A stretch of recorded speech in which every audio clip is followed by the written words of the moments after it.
मंडळी, राजकारणात रोज आरोप प्रत्यारोप होतात. सभागृहात एकमेकांवर टीकास्त्र डागली जातात. निवडणुकीच्या रणांगणात जर उतरलेच तर एकमेकांविरोधात प्रचार करणारे हे नेते पार एकमेकांचे वाभाडे काढतात. पण कल्पना करा, ही सगळी माणसं जर तुम्हाला एकाच ठिकाणी एकदम हशी खुशीत बसलेली दिसली तर. एकीकडे राहुल गांधी तर दुसरीकडे मोहन भागवत, एका बाजूला उद्धव ठाकरे तर दुसऱ्या बाजूला एकनाथ शिंदे, शरद पवार असतील, देवेंद्र फडणवीस असतील, प्रफुल्ल पटेल असतील, छगन भुजबळ, सुनेत्रा पवार यांच्यासह अनेक दिग्गज जी रोज एकमेकांवर टीका करतात ते सगळेच.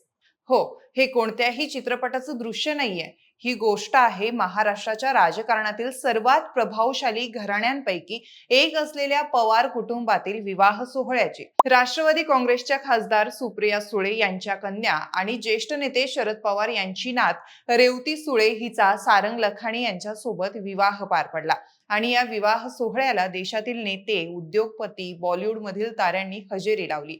राहुल गांधी, मल्लिकार्जुन खरगे यांच्यापासून थेट RSSचे प्रमुख मोहन भागवत एकाच छताखाली आले होते.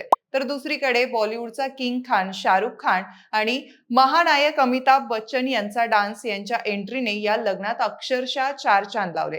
रेवती सुळेंच्या लग्नाची जोरदार तयारी गेल्या काही दिवसांपासून सुरू होती. पण या सगळ्यात राजकारणाच्या पलीकडे जाऊन एक वेगळ्याच नात्याची आणि भावूक क्षणांची चर्चा सध्या सोशल मीडियावर सुरू आहे. ती म्हणजे मामा अजित पवारांची आठवण. मंडळी, रेवतीच्या विवाह सोहळ्यात काय काय घडलं, कशी होती तयारी, कुणी कुणी हजेरी लावली होती, हेच या व्हिडिओच्या माध्यमातून आपण जाणून घेऊया. नमस्कार, मी ऋतुजा आणि तुम्ही पाहत आहात विशेष भारी. सुरुवातीला रेवती सुळे आणि सारंग लखानी बद्दल थोडक्यात जाणून घेऊ. रेवती सुळे या सुप्रिया सुळे आणि सदानंद सुळे यांच्या कन्या. तर रेवती सुळे शरद पवारांची नातेही आहे. तिनं लंडन स्कूल ऑफ इकॉनॉमिक्स मधून शिक्षण पूर्ण केलंय. तर सारंग अरुण लखानी हे विश्वराज ग्रुपचे अध्यक्ष आणि व्यावसायिक संचालक अरुण लखानी यांचे सुपुत्र आहेत.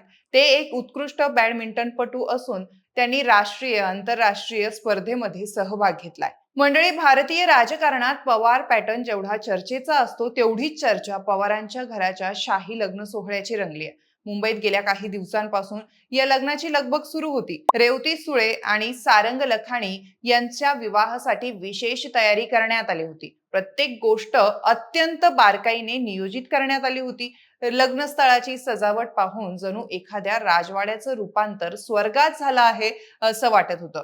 हजारो ताज्या फुलांनी सजवलेलं प्रवेशद्वार, आकर्षक लाइटिंग्स, भव्य झुंबर्स आणि रात्रीच्या प्रकाशात झळाळून निघालेला परिसर पाहुण्यांचं लक्ष वेधून घेत होता. लग्नस्थळी पाऊल टाकताच एक राजेशाही वातावरणाची अनुभूती येत होती. लग्नाआधी मेहंदी, संगीत आणि इतर कार्यक्रमही मोठ्या उत्साहात पार पडले. विशेषतः संगीत सोहळ्याची सर्वाधिक चर्चा झाली, कारण या कार्यक्रमात बॉलिवूड सुपरस्टार शाहरुख खानने उपस्थिती लावली. त्याच्या आगमनाने एकच जल्लोष झाला. शाहरुख खानने कुछ कुछ होता है या सिनेमातील कोई मिल गया या गाण्यावर धमाकेदार डान्स केला आणि नववधू रेवतीचा आनंद सोशल मीडियावर चांगलाच व्हायरल झाला. शाहरुखला डान्स करताना पाहून रेवतीने आनंदाने त्याला मिठी मारल्याचाही क्षण चर्चीला गेला. मात्र या सगळ्या जल्लोषात एक फोटो सर्वाधिक भावनिक ठरला.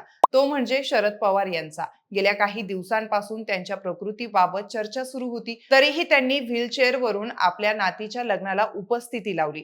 देशाचं राजकारण अनेक दशकं जवळून पाहणारे आणि अनेक मुख्यमंत्री घडवणारे शरद पवार आपल्या नातीच्या आयुष्यातील या महत्त्वाच्या क्षणांचे साथीदार बनले होते. त्यांच्या चेहऱ्यावर आनंद आणि समाधान अनेकांच्या नजरेत भरत होता.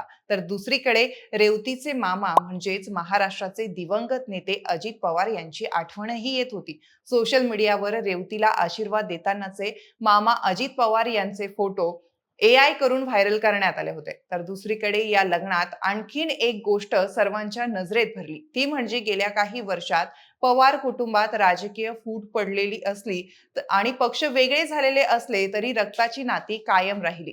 त्यामुळे या आनंदाच्या क्षणी सुनेत्रा पवार, पार्थ पवार, जय पवार आणि त्यांच्या कुटुंबातील इतर सदस्य देखील एकत्र दिसले. अनेक वर्षानंतर पवार कुटुंबातील विविध गट एका आनंदाच्या प्रसंगी जवळ आल्याचं पाहायला मिळालं. पाहुण्यांची यादी तर डोळे दिपवून टाकणारीच आहे. राष्ट्रीय स्वयंसेवक संघाचे सरसंघचालक मोहन भागवत, लोकसभेतील विरोधी पक्षनेते राहुल गांधी, तमिळनाडूचे माजी मंत्री एस राजा, तेलंगणाचे मुख्यमंत्री रवंत रेड्डी, अखिलेश यादव, पंजाबचे मुख्यमंत्री भगवंत मान, उद्धव ठाकरे, राज ठाकरे, देवेंद्र फडणवीस, एकनाथ शिंदे, छगन भुजबळ, मंत्री पंकजा मुंडे, प्रफुल्ल पटेल, संजय राऊत, सुनील तटकरे, दिलीप वळसे पाटील यांच्यासह अंबानी कुटुंब, उद्योगपती आदर पुनावाला, गौतम अदानी, प्रीती अदानी असे अनेक उद्योजक आणि देशभरातील मान्यवर या सोहळ्याला उपस्थित होते. तसेच फक्त हेच नाही तर या विवाह सोहळ्यात आणखीन एक अनपेक्षित घडामोड पाहायला मिळाली. अनेक दिग्गज नेत्यांच्या उपस्थितीत अचानक ठाकरे गटाचे बंडखोर खासदार संजय दिना पाटील यांची एंट्री झाली आणि उपस्थितांमध्ये एकच चर्चा रंगली. विशेष म्हणजे ज्या मंडपात उद्धव ठाकरे, रश्मी ठाकरे आणि आदित्य ठाकरे तसेच ठाकरे कुटुंबातील अन्य सदस्य उपस्थित होते, त्याच ठिकाणी संजय दिना पाटील दाखल झाल्याने अनेकांच्या भुवया उंचावल्या. संजय दिना पाटील यांनीही आपल्या खास अंदाजात लग्नस्थळी हजेरी लावली. त्यांची उपस्थिती इतकी अनपेक्षित होती की अनेक राजकीय नेते आणि कार्यकर्ते क्षणभर आश्चर्यचकित झाले. लग्न सोहळ्यातील गप्पांचा विषय काही काळासाठी नववधू आणि वरांपेक्षा संजय दिना पाटील यांचीच एंट्री महत्वाची ठरली. राजकीय वर्तुळात अनेक तर्कवितर्क सुरू असताना या एका उपस्थितीने पुन्हा चर्चांना उधाण आणलं आणि लग्न सोहळ्यात राजकीय रंग अधिकच गडद झाला असं म्हणावं लागेल. राजकारणात रोज एकमेकांविरोधात बोलणारे नेते याच दिवशी नवदाम्पत्याला शुभेच्छा देतानाही दिसले होते. आणि मग आला तो मुख्य क्षण. मंगलाष्टकाचे स्वर घुमू लागले. कुटुंबाच्या चेहऱ्यावर आनंद झळकत होता. रेवती आणि सारंग यांनी एकमेकांना वरमाला घातली. टाळ्यांचा कडकडाट झाला. आकाशात आतिषबाजी झळकली आणि संपूर्ण वातावरण आनंदाने भारावून गेलं. त्या क्षणी ना राजकारण होतं, ना पक्ष, ना मतभेद. फक्त एक आजोबा आपल्या नातीच्या लग्नाचा आनंद घेत होते. एक आई आपल्या मुलीला नव्या आयुष्याची सुरुवात करताना पाहत होती. एक कुटुंब आपल्या आनंदात रमलं होतं. अशा पद्धतीने हे लग्न पार पडलं. तर मंडळी, महाराष्ट्राच्या राजकारणानं अनेक संघर्ष, अनेक फूट, अनेक वैर जरी दिसत असले तरी आनंदाच्या क्षणामध्ये या गोष्टी विसरून सगळे एकत्र येतात. ही गोष्ट पुन्हा एकदा सिद्ध झाली. तर तुम्हाला या लग्न सोहळ्याबद्दल काय वाटतं ते आम्हाला कमेंट करून नक्की सांगा आणि विषयच भारीच्या सर्व प्लॅटफॉर्मला लाईक, शेअर, फॉलो आणि सबस्क्राईब करायला विसरू नका. धन्यवाद.